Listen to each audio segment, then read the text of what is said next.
नमस्कार दोस्तों। एक छोटे से गांव में रामू नाम का एक लड़का रहता था। रामू बहुत मेहनती और ईमानदार था, लेकिन उसे कभी भी अपनी मेहनत का फल नहीं मिलता था। उसका सपना था कि वह एक दिन बड़ा आदमी बने और अपने परिवार को खुशहाल जीवन दे सके। रामू के पास गांव का सबसे पुराना बल्ब था, जो अक्सर जलता रहता था। एक दिन रामू ने फैसला किया कि वह इस बल्ब को बदल देगा।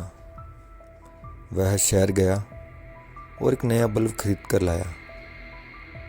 जब उसने बल्ब को बदलने की कोशिश की तो वह टूट गया और रामू को बिजली का झटका लगा। वह बहुत डर गया और सोचने लगा कि अब क्या करेगा।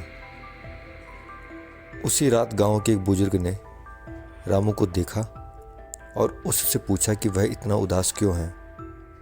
रामू ने उसे पूरी कहानी बताई। बुजुर्ग ने मुस्कुराते हुए कहा, रामू, तुम जानते हो कि बिजली का बल्ब कैसे जलता है?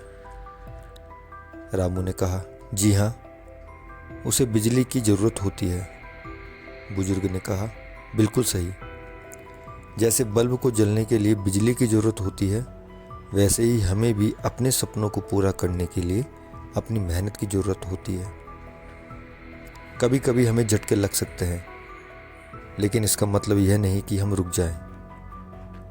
हमें फिर से कोशिश करनी चाहिए। रामू को बुजुर्ग की बात समझ में आ गई। उसने हार नहीं मानी और अगले दिन फिर से एक नया बल्ब खरीद कर लाया। इस बार उसने सावधानी से बल्ब लगाया और वह जल उठा। वह खुश हुआ और समझ गया कि जीवन में मुश्किलें आएंगी, लेकिन हमें कभी हार नहीं माननी चाहिए।